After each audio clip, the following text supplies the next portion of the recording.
Hey guys, this is Captain Drew reporting for duty for another episode of Road Rage. It has been a long time since I released an episode of Road Rage. So for those of you that are not aware what Road Rage is, these are videos that are unscripted, that are pretty much just discussion videos that I usually do while driving or doing my exercise regimen there to keep me busy. So right now, if you can't tell, I'm doing my exercise. I'm doing my speed walking, if you will.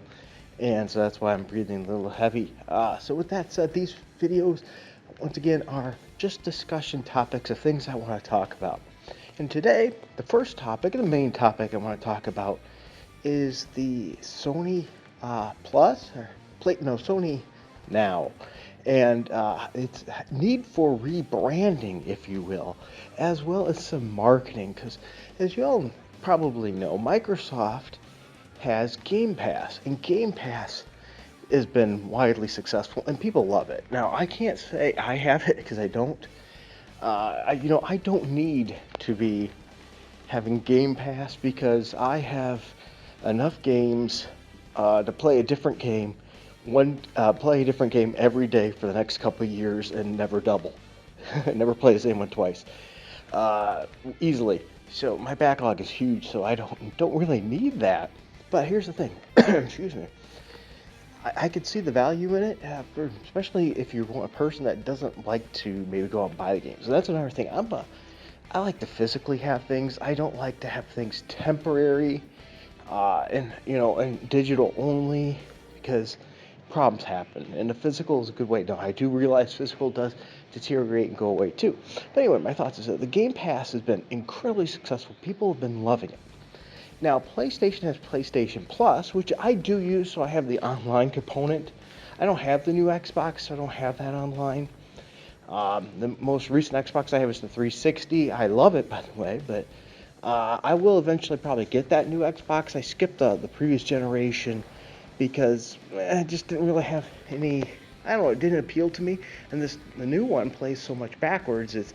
I like that concept. So anyway, I don't have a PlayStation 5 yet either, but I do have a PlayStation Plus. Now, the thing is there's PlayStation Now, which, if you ask most people, they'll think, oh, it's a streaming service where you play and stream, and that is true to an extent. But here's why I think PlayStation needs to step it up. It's because recently they've been dropping little tidbits, but they haven't put anything out that's big news to capture attention. And that's a failure in marketing. So the PlayStation Plus hasn't been dropping, first-party games, and that's one of the things. And another thing people don't realize is it's not just a streaming service. I believe, and correct me if I'm wrong, that all PlayStation 4 games that they put on there are downloadable. So you keep that in mind. So you have that option, but it's just they don't market it so people don't know about it. Now, some people, well, you got to consider the game. So, think about this. Correct me once again if I'm wrong, but I think it was with Microsoft, they didn't start putting first-party games on for a year plus, maybe even 2 years before they started putting first-party games. They started with a lot of third-party games and indie games on their platform, and they just trickled in.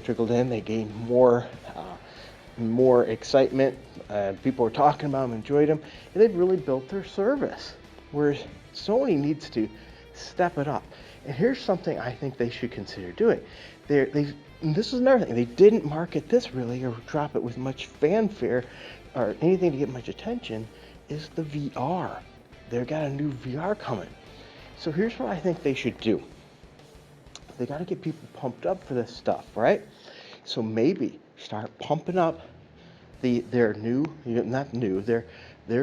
Plus service, right? As their Now service, their Now service needs to get more attention. Start showing what's on there, marketing what's on there. But then when the new VR comes out, maybe consider this: provide a VR game that can be used for the PlayStation 5. That way people can go, oh, now. Because otherwise, how much is going to be out there for the VR on a PlayStation 5? This is a great way, once again, to get people to go, well, I can get it because I don't have to turn around and then spend $70, $50, or whatever on a VR game. I could play it on the Plus and not have to pay that additional dollars. Get more people likely to give the VR for PlayStation 5 a try But on top of that, also try the Plus system, the Plus offering they have. I really think this is a weakness that they have. Now, I can understand somewhat to why they might do that, because Sony tends to depend on their major title releases for revenue. If you look, they love their first parties and their, the ones that are only to them. But now they've lost Call of Duty probably. They're going to need to start making sure that these exclusive games that they launch really, are hitting home, but give some people reasons to try Plus. I mean, Plus has PlayStation 4, 3, and 2 games, maybe even 1. I'm not sure. Have to check on that. I don't use that system myself. Once again, I only buy them physically. And I could say, well, maybe that's why it's not doing good, but then explain why Microsoft's Game Pass is doing so well. So my question to you is, do you use Game Pass? Do you use Sony's Now or Plus?